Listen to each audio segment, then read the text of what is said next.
Hey, everybody, and welcome to another episode of React Roundup. My name is TJ Van Tol, and we've got a full panel here today. So with me is Paige Niedringhaus. Hey, everyone. Got Jack Harrington. Hello. Carl Mungazi. Hey. And our special guest today is Youssouf EL Azizi, which he's going to tell me in a second how I pronounce that incorrectly. But Youssouf, welcome to React Roundup. Why don't you tell everybody joining us here who you are, what you do, why you're famous, that good sort of stuff. Yeah. Hi, guys. Thank you for having me. So my name, to pronounce it correctly, my name is Youssouf EL Azizi. I'm a software engineer from Morocco, North Africa. So mainly I am working on React and React Native during the past 4 years. I'm working on a company called widest. So also I am involved in some kind of open source. So I maintain some library. One of them have $1 million per year. So also I write from time to time about my journey using React and React Native, and this is why I am here with you. When I went freelance, I was still only a few years into my development career. My first contract, I was paid $60 an hour. Due to feedback from my friends, I raised it to $120 an hour on the next contract. And due to the podcasts I was involved in and the screencasts I had made in the past, I started getting calls from people I'd never even heard of who wanted me to do development work for them because I had done that kind of work or talked about or demonstrated that kind of work in the videos and podcasts that I was making. Within a year, I was able to more than double my freelancing rates, and I had more work than I could handle. If you're thinking about freelancing or have a profitable but not busy or fulfilling freelance practice, let me show you how to do it in my Dev Heroes Accelerator. Dev Heroes aren't just people who devs admire, they're also people who deliver for clients who know, like, and trust them. Let me help you double your income and fill your slowdowns. You can learn more at devheroesaccelerator.com. Yeah, and so I know one of the reasons we reached out to you is you wrote a pretty awesome article on some of the best React Native libraries that you want to use. So I guess what inspired that article? Is it just getting out some recommendations? Do you think that was something that was lacking in the React Native space? I say this as someone I'm somewhat familiar with React Native, but I don't have a huge background. So maybe you could give us a little bit of a background of what the whole article is about as well. Yeah, exactly. Okay, so the idea about this article, because as I said, I wrote some articles from time to time about how I do something in React. Let's say, for example, how we can do forms in React, how we can do authentication in React. But the most question I will say from the reader or some friends or my colleague in the work is this question. I need to do notification. What's the best library to use? I need to do some kind of nice stuff with my mobile app. What is the right library to do that? So I come to my mind this idea of choosing the most common use case, we mainly use in every mobile app, and try to choose or to give people the right library to use, will maintain it, easy to use. Let's say this is the idea behind this article.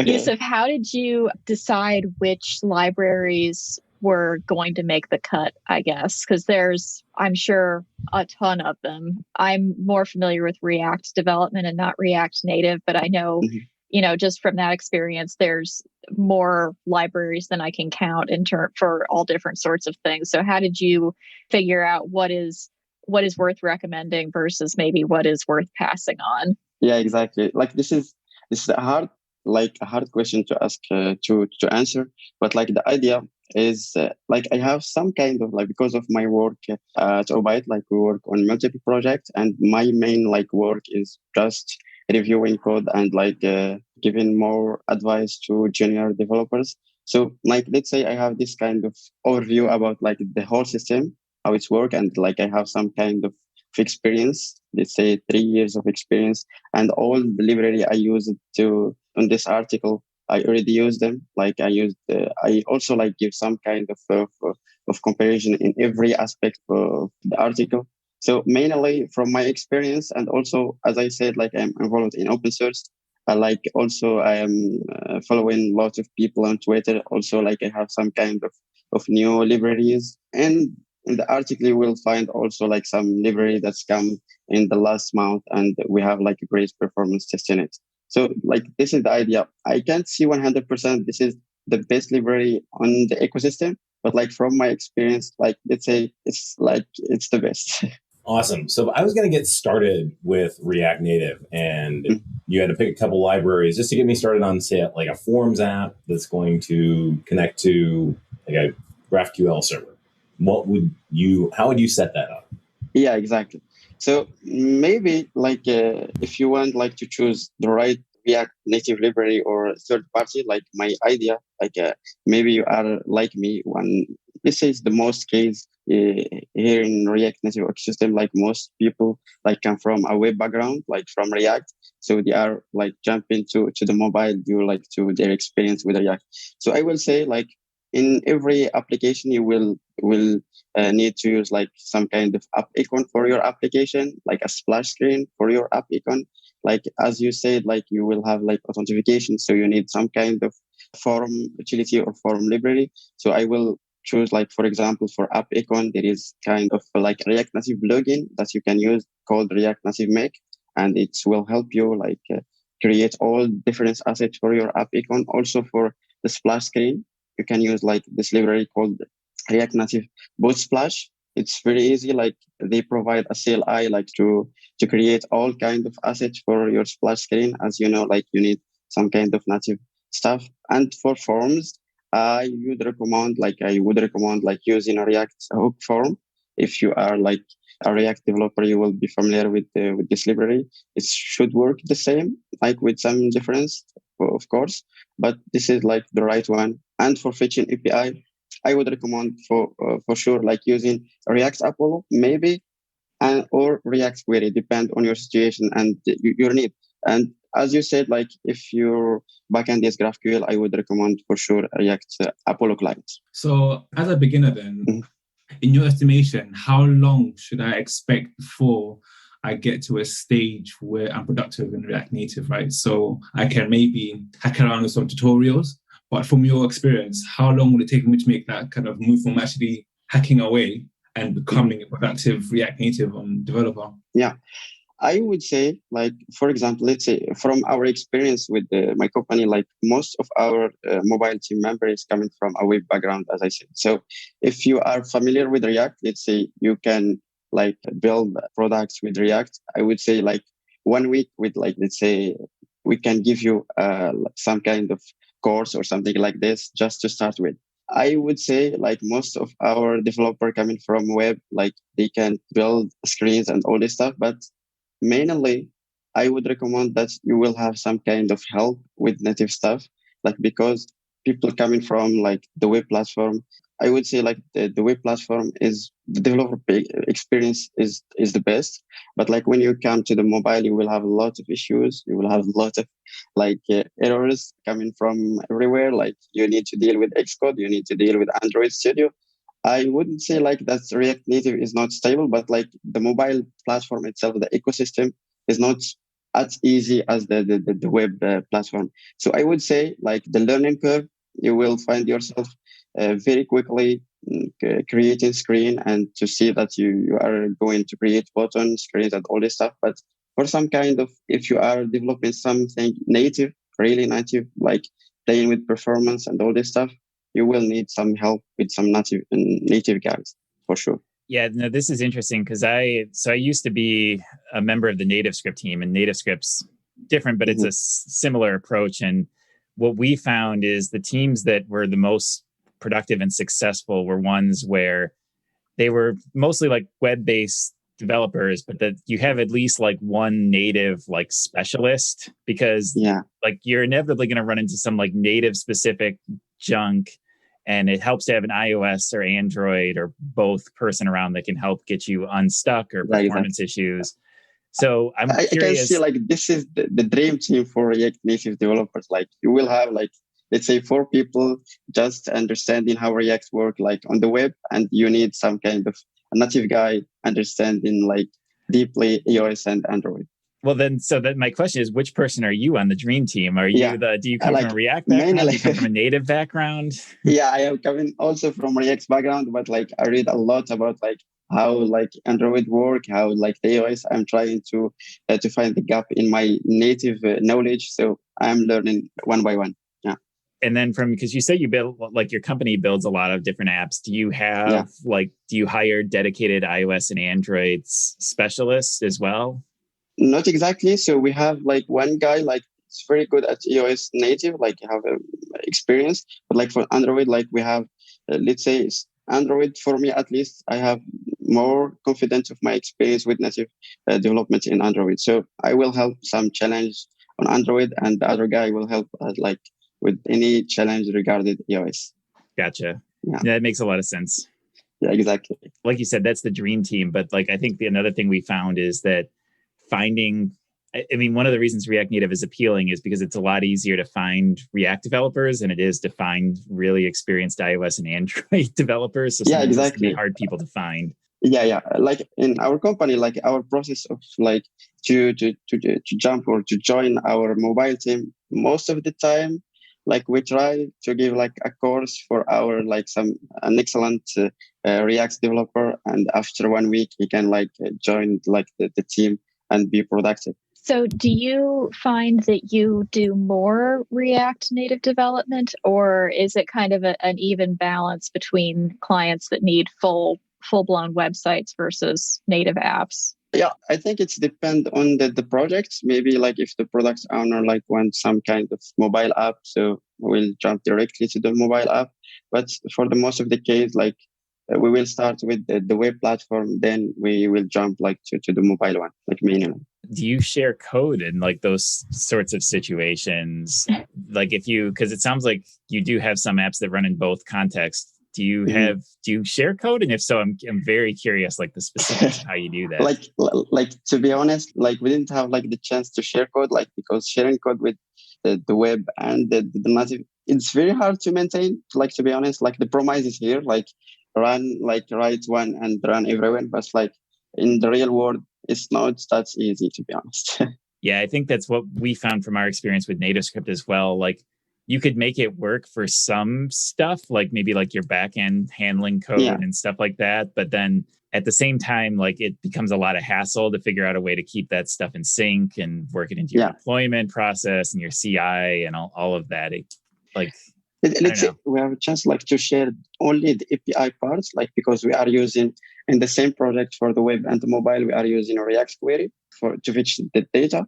So we kind of creating hooks for every API stuff, and the same folder can work on the web and the mobile without any issue.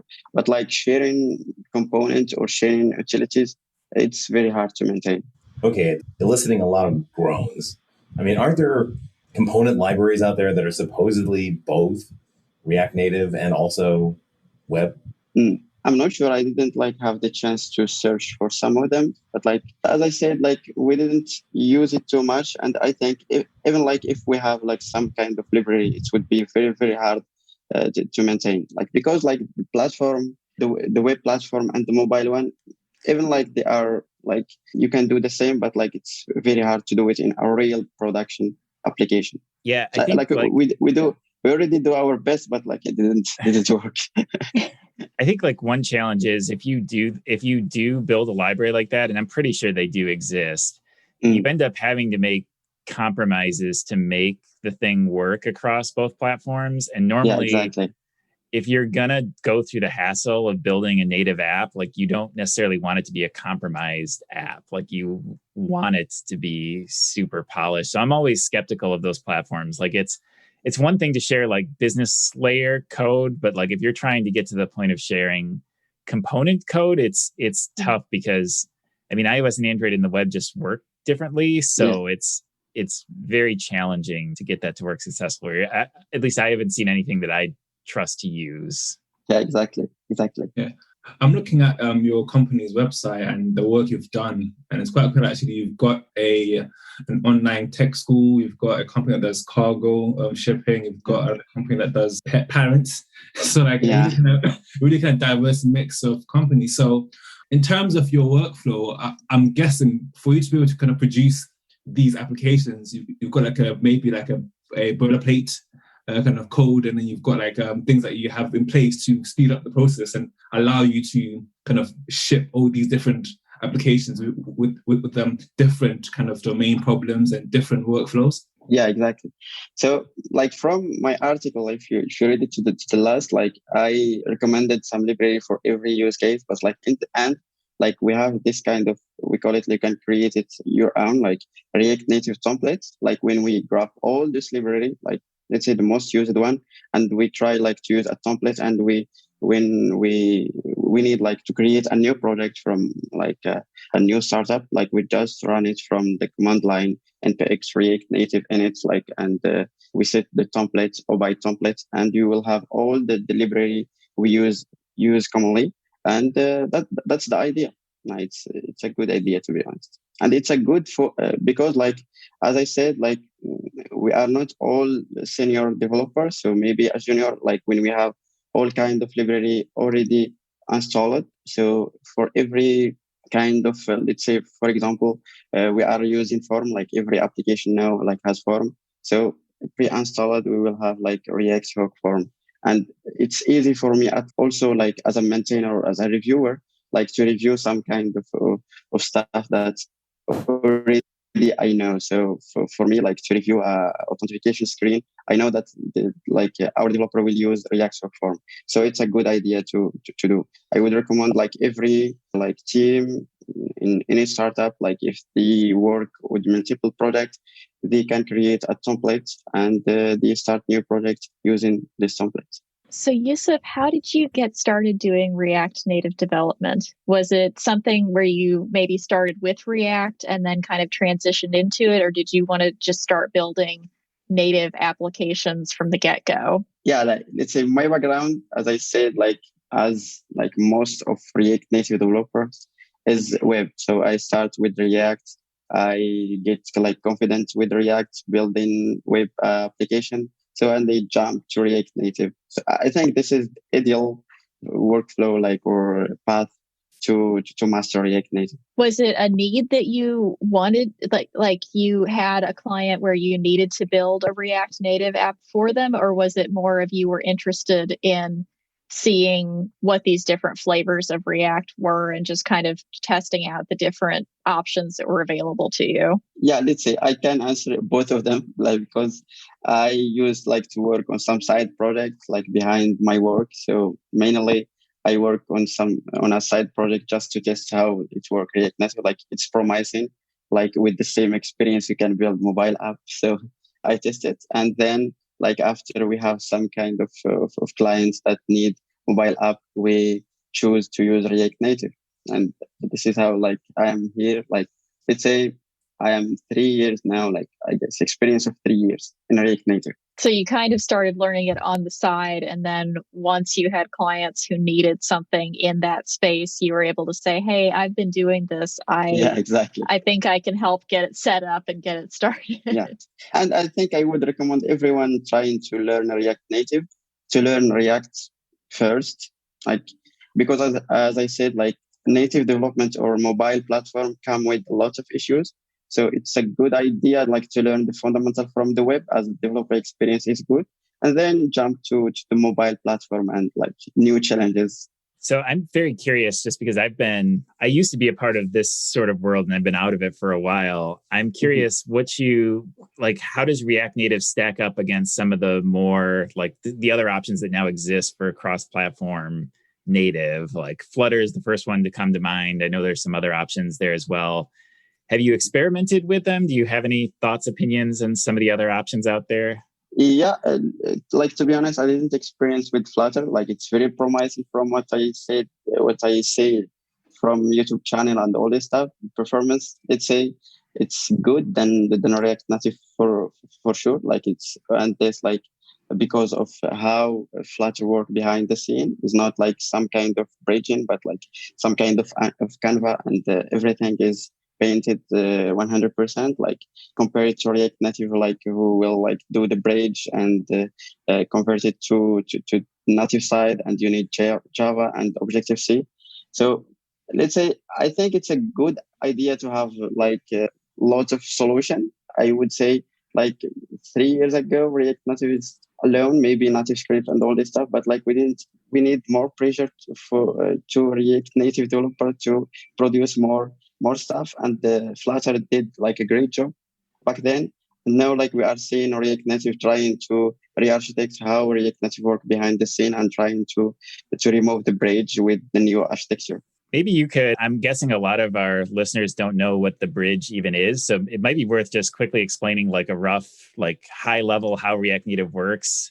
And I'm actually also curious because the fact that they're looking to remove that is news to me. So maybe you could also explain like what, like, you know, what's happening in the React Native world. What are they planning and working on? Yeah, I think like right now, like how React Native work behind the scene is like we have a JavaScript, like let's say thread, and we have like a native one, like for Android is Java, and for iOS is Objective-C or Swift, like depend on your mainly Objective-C. Like, but when you, let's say, press a button, like you need like to call something in the native part. And because like JavaScript and maybe Swift, we need some kind to connect with them. Like we need a bridge to serialize everything.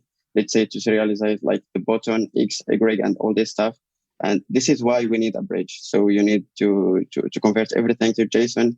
And then for Java, you need to serialize all this stuff and know exactly the button and all this stuff. Also, to know exactly what we need to do with a button click, we need to back then to the Java side, JavaScript side. So this is how it works behind, like globally, Vision Global. Right now, like the new architecture is some kind of, I'm not 100% like sure if I am like the best one to explain the new architecture, but like it's promising as they have this kind of JSA, like JavaScript, I think JavaScript interface, when you can access directly to the native instance and call them directly without the bridge. So they will remove the bridge and you can call exactly instance from Objective-C and Java without like calling the bridge. And they are using it on some kind of C++ thing. So it's very challenging, I guess. Yeah, I'll say if you're ever feeling, this goes out to everybody here listening, if you ever feel like you're too confident in your JavaScript skills, things are getting too easy, I suggest diving deep into the like React Native code base, or I'm sure this is true of like other platforms as well. Because I knew this from like NativeScript. It's some of the gnarliest code, because if you just think about what it's actually doing, it's kind of actually nuts, right? Like it's native UI, and then somehow through some voodoo, it's being driven by JavaScript, and it's always amazed me. Yeah, exactly. And I hear people maybe from like the React Native ecosystem, like told me that this library is not maintained well and all this stuff. And kind of it's normal maybe, because like to maintain a React Native third library it's very hard, like because it's at least 3 languages you need to master: JavaScript, maybe Objective-C and Java. And now like with the new architecture, you need to master also C++. So it's very hard like to maintain a third-party library from React Native. So people always involving on the React ecosystem and the React Native ecosystem, it's something very hard. And like I take like this thanks to all people involved into the React Native ecosystem.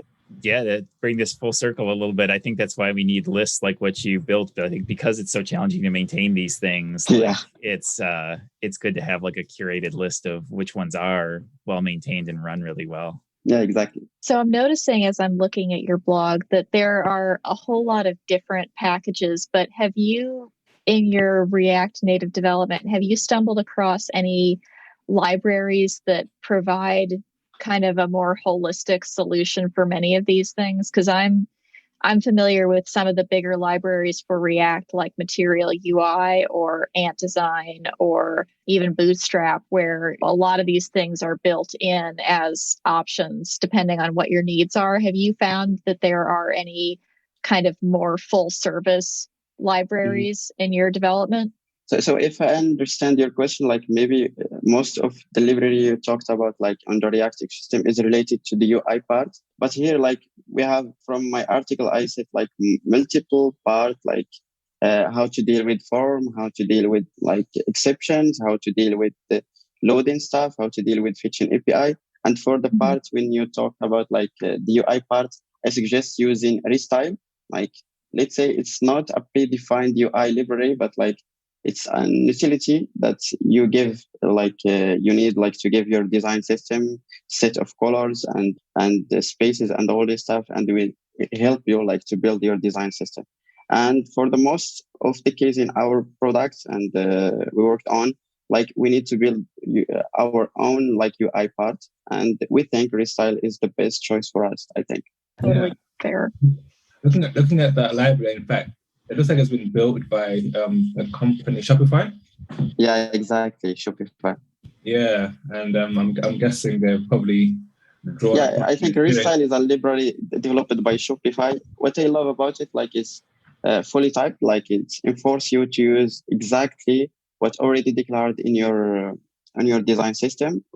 For me, it's helped me very very well on a review, because when we set our design system, our color, our spacing, our buttons, and all this stuff, and people will not update our team and only use it for components. So in this case, I am sure that the design is consistent for all screens. Are you ready for core web vitals? Fortunately, Raygun can help. These modern performance metrics play an important role in determining the health of your website, which is why Raygun has baked them directly into their real user monitoring tools.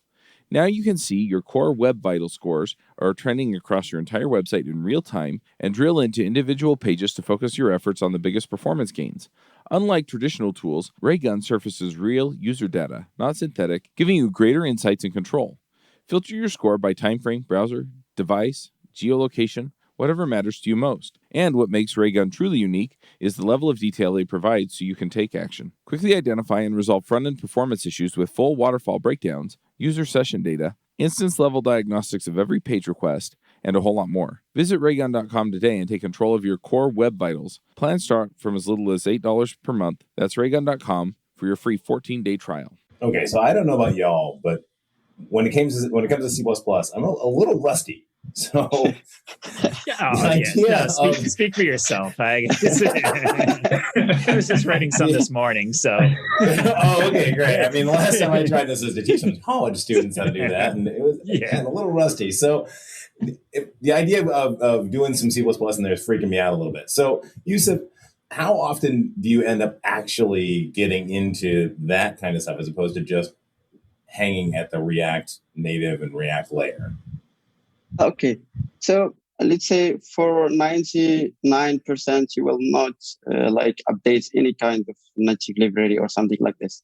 Even let's say only if you are maintaining a React native library, you will need your skills on C++ and Objective-C and Java. But if you are using React native, no, you don't need to know how Java or how C++ work. Cool. So if I want to go make a little React Native app that would find food carts in my local neighborhood or something like that I'm not going to need to write any C++ for that. At all. Okay. Good stuff. So how have you found it starting to incorporate TypeScript into your React Native applications? Has that been an easier transition, or has it been a little bit challenging, especially with maybe something that didn't start out as a TypeScript application? Yeah, exactly.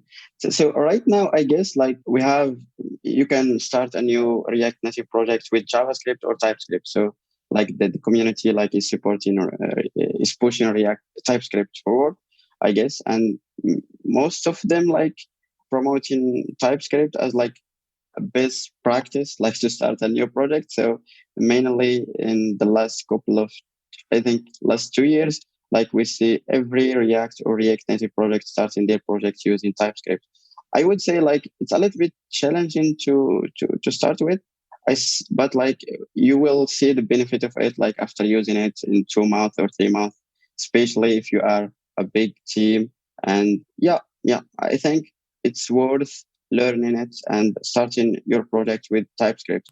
I wrote a blog post about how I learn TypeScript for React. It's very good article about my journey, how I started, learning from some YouTubers and doing a challenge. And recently, I migrate my one of my open source project to TypeScript, and this has given me the skills to to see that I like now I have like confidence with my TypeScript. So for anybody, we'll definitely link to that article, but for anybody who hasn't read that article, what are some of your tips for getting started with it? Yeah, like the main idea of this article, like not like most of people didn't know like TypeScript is just a superset of JavaScript. You will not need like to learn new language. So this is one of them. And the second advice, like try like to learn TypeScript just for React, like to start with. Like I shared like a video, like I remember from Ben, like he's writing a great video about like how you can start using TypeScript with React. And then I shared like a challenge, I guess, from GitHub channel. It's called the TypeScript challenge. I wouldn't recommend like passing the challenge until the end, because like at the end it's very hard to challenge. So maybe you can do like the simple one and the medium, and it would be, and you will feel like you are confident with your TypeScript skill for sure. So when you do your own projects, do you do them in TypeScript? You know, they're just kind of like one-offs? I think 1 year ago, like every React Native project in Abide, like we started TypeScript by default.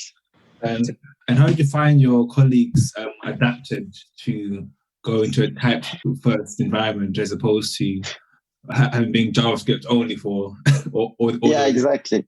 Yeah, it's a little bit hard, like because as you know, like you need to learn new stuff, and all this stuff is a little bit challenging in the first, but like after that they see the benefit, and they are like happy with the decision. They've joined the cult now. Yeah. It's a fast growing cult. I mean, it really is. Yeah, I mean, I think what JavaScript's in the top 8, and now TypeScript is 2, which basically means there's 2 JavaScripts in the yeah, top exactly. 8 languages. Yeah. I mean, out of all of us here, besides obviously Youssouf, how many of us are actually doing TypeScript a lot? Because for me, I know it's something that I keep saying I would do time to actually kind of dig into it really deep. I'm yet to find that slot where I can say, okay, I'm going to port this entire project like I needed to get that learning. So I don't know if any of you guys are also doing it as well. Carl, could you say it one more time? You kind of broke up there in the middle. Oh, yeah, sorry. Yeah, now, yeah, I was asking, besides Youssouf, on the panel, who else has managed to dive into TypeScript that is becoming part of the movement, if you like? So I have just joined a new company recently, and one of the 2 main code bases that I work on is built in TypeScript. So I am learning it in the trenches as we speak. Not only is it built in TypeScript, which is a new paradigm for me, but it's also built in the style of clean architecture. So I am completely relearning how this code base is structured in terms of use cases and adapters, and Uncle Bob has come up many times. So there's a lot that I am taking in all at once, but so far I'm not hating it. There's definitely a lot more code. It feels like a lot more, I guess, not boilerplate, but just kind of setup of this is the type that this particular object is, or this function or whatever. So that's interesting. But at the same time, I've already seen that the error catching is better. It says, oh, I see that you've created this function that you're trying to import into this other app or this other component, and it's not here, or you haven't specified the right type of thing to be passed into it. It's expecting a string and you're giving it a number. So it's kind of really helpful in that regard. But it's also a lot to try and remember to include that I haven't had to before, because JavaScript just doesn't care. Yeah, I'm also a big fan of TypeScript. I use it. It's my default for most things I do. I think my only reservation with TypeScript at this point is I'm still not very good at handling some of TypeScript's more advanced typing features. Like, because I know you can get pretty crazy in terms of there are things like compound types, union types. Yeah. I'm not even sure if I'm using the right words, but I've never properly taken the time to learn them, which is, I mean, most of the problem is here is it's on me, right? Because TypeScript is really well documented. But at the same time, like with things like this, I feel like I want them to be intuitive so that I don't have to like sit down and like read a book to understand them. And I've always found TypeScript's a little weird about that, but I mean, that's my only reservation. Like I've benefited tons from the code complete, the error catching. Like it's been big for me. So it's now my default for new projects, new apps. Yeah. So for me at Nike, we were just converting over to TypeScript when I left. And then the 2 startup jobs that I got on after that were just TypeScript from the beginning. And I'm going to do a shameless self-plug at this point. I've got a 34-part no BS TS series on my YouTube channel where I go all the way from tip to crazy advanced tail and into React and all that sort of stuff. So I'm a huge, huge believer. I think in 2021, if you're not learning TypeScript, you're going to have troubles in 2022 when you start looking for jobs. So I think most of the paying jobs are going to be TypeScript first, where now it's kind of like TypeScript is a nice thing. It's going to be a must-have thing in the future. Basically, I'm the only one here that was was yet to touch TypeScript. You'll get the invitation to the cult. It'll come in the mail. It's it's a nice club to be in. Yeah, there's a lot of people who are very into it. So you'll be in good company.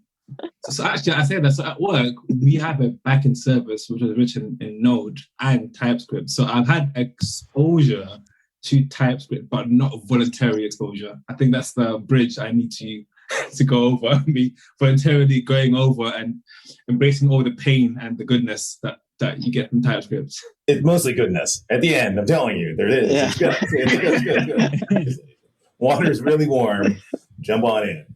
You don't need to get crazy with it. You don't need to do the template literals and the the generics and all that sort of stuff right off the bat, right? You can sort of work your way up and into those.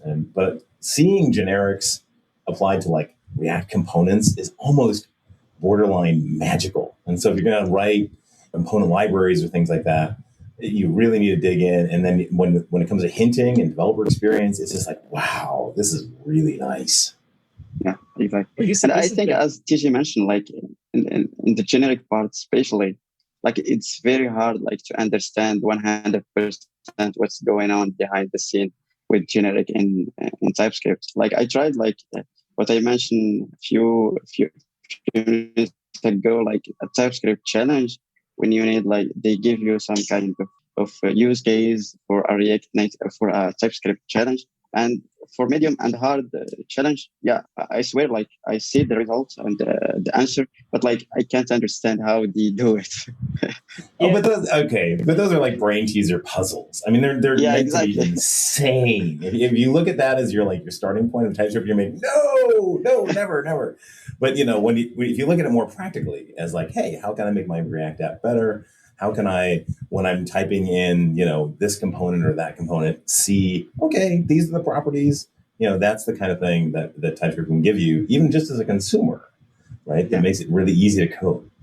Yeah, I was just going to agree and say, like, that stuff you're only going to get into, like, if you're running almost like component libraries or like React itself, like whoever's writing the typings for the React library, like good luck coming up with a signature of use state, right? Like there's your brain teaser right there. So things like that can be hard, but that's not like what you're going to sit down at your day job and be doing. For the most part, you're just going to be, TypeScript will automatically figure out you have a string and it's going to tell you when you try to do non-string things with it.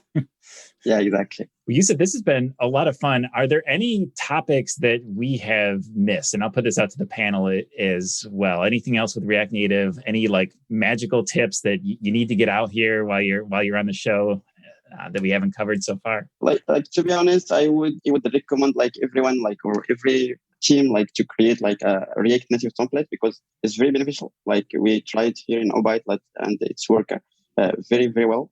So if you are like a team and you use like React Native for multiple projects, try to create templates and it would work great. And use TypeScript by default. It's good. Well, cool.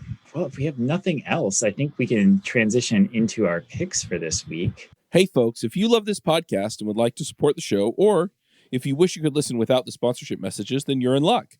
We're setting up new premium podcast feeds where you can get all of the episodes released after Christmas 2020 without the ads. Signing up will help us pay for editing and production, and you can go sign up at devchat.tv/premium.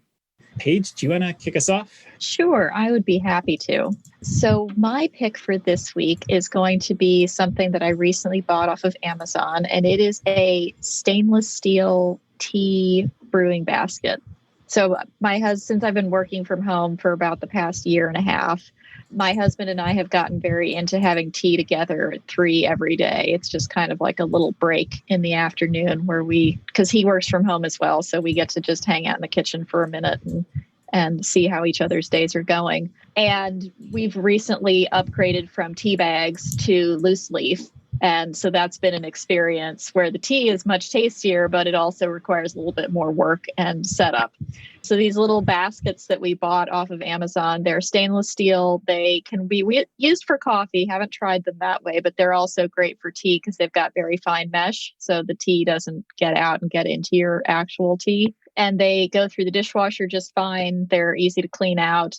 And they've been really good. So I would very highly recommend them. And they're pretty large. So there's a good opportunity for the tea to kind of steep and get into your cup. You can just put it right in your cup of heated up water or pour water over it. And it's really good. So that's what I'm going to recommend this time. All right. Well, I'm going to recommend looking into a library that just came out from Facebook called React GUI. And it's really interesting. It's meant as a layer that goes essentially underneath design systems. So they're actually giving you a set of toolkit. A toolkit that makes it easier to build design system components. So, and it's an interesting way to look at hooks and look at your reusability in the space. And apparently, seemingly, it actually all works across both React and React Native. So that's really cool. And definitely just an interesting look at even if you aren't going to use it yourself. Yeah, I'm looking over the docs, and this is sort of fascinating. Carl, do you have any picks? Yeah, sure. I'm going to say that's quite fancy, by the way, Paige. Yeah, so my first pick, this topic today reminded of a book that I saw a few weeks ago. I haven't bought it myself, but it's about building mobile apps at scale. And it was written by a developer whose works that comes from the big companies. And the kind of in tech, and also people that works in like Uber, Google, Twitter also kind of wrote it as well. So I think it's good for anybody who wants to kind of know how it's going to build native apps if you're talking about building it for like a really big scale. And the second one is a YouTube channel, which I came across recently and I've been binge watching for the last few days.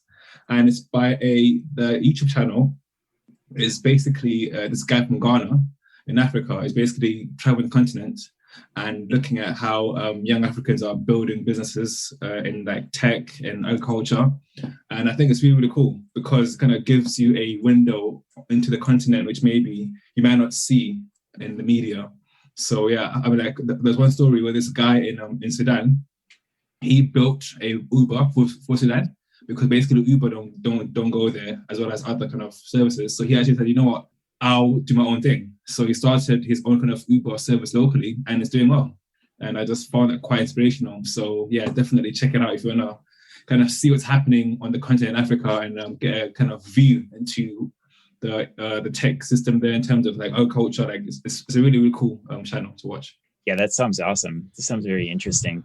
So my pick for this week is GitHub Copilot, which based off our conversation from Jack next week, it's in a technical preview state, so you have to like sign up for an invite. But apparently, like I'm super special because I signed up and I got in right away. And we chatted about this last week, but essentially, it's GitHub developed something that uses AI to help you with code. So you can do things like write comments and it'll finish the code. I found that it occasionally sometimes just randomly when I'm coding, like I've had like a couple of those moments where it's just like, holy crap. All of a sudden GitHub Copilot like finishes what I was going to write when I was stuck. And once you've had that one moment, it's just absolutely mind blowing. I was in a Kendo UI project, and Kendo UI, we're reasonably popular, but we're not, we're not operating at some big scale. And somehow GitHub Copilot was able to like find some Kendo UI API that I was struggling with. Who knows where it got it from some random, like it might have even been one of my samples up on GitHub or whatever, and saved me minutes of Googling that I could just hit tab and drop this in. So if you haven't checked this out before, I highly recommend just playing with it. It's free. You can just install it. You can just leave it on and just see what happens. It's very interesting stuff. So that I think I've seen a lot of stuff that's about, oh, it's going to make whole functions for me. It's going to do all this sort of thing, and that's kind of overrated. I think when it really kicks in is exactly what you're talking about. You're right. You're writing like sort people by name, and then you just see the implementation right after that. And you're like, what? That's insane. Yeah. And you just hit tab, and you're like, I'm done now. I'm just literally like, that's it. And it's magical. Like it's just in those small moments. It's not the big ones like, oh, write this whole function for me, because it's never what you want. But it's always the little ones. You're just like, that just saved me, I don't know, 30 seconds, a minute. But when you add it all up in the aggregate, you're like, dang, I got that through that quickly. Yeah, what it did for me earlier today, I was working on, I had a template that was getting kind of complex, right? I've got like some open function, like an event handler or whatever. And Copilot recommended the correct sequence of like curly braces and parentheses, which was like, we were like 3 or 4 levels deep at this point, but it automatically knew. It's like, oh, you need parentheses, curly, parentheses, end tag or whatever. And I just stared at it for a second, like, no. And then I tabbed in it. I was like, oh, crap. Yes, exactly. Like, whoa. So, right? I signed up, I think it was a few days ago, and I'm still waiting for my input test. So I don't know if it's because I'm not a TypeScript user. I'm being kind of put to the side a bit. And then... Anyways, that is my pick. So, Youssouf, what picks do you have for us today? Yeah, nice, man. I would recommend like checking Cal Newport books. Like always, like maybe if you know some of his book, So Good They Can't Ignore You, like Deep Work and Digital Minimalist. So like all his book is life-changing books. I would recommend everyone to check them and read them if they have sometimes. Could you state the name one more time or toss it in the chat just so we can make sure we can get links for people? Exactly. Like author is Cal Newport. I'm not sure if I write it correctly, but like, yeah. Oh yeah, we got you covered. So we will get that in the show notes. Very cool. Well, Youssouf, this has been a ton of fun. I've definitely learned some things about React Native and such. My last question to you is, if people want to follow your work, follow you, those sorts of things, where's the best place for them to find you? Yeah, like I have like my website, edazizi.com. Like you will find it in the episode notes, I think. So you will find all my social media link. Mainly, I will respond to you on Twitter. Thank you for having me. Yeah, thanks so much for joining us. This has been a lot of fun. I definitely enjoyed this conversation. So thanks everybody for joining us. And until next week. See you later. See you later. Bandwidth for this segment is provided by CacheFly, the world's fastest CDN. Deliver your content fast with CacheFly. Visit CacheFly.com to learn more.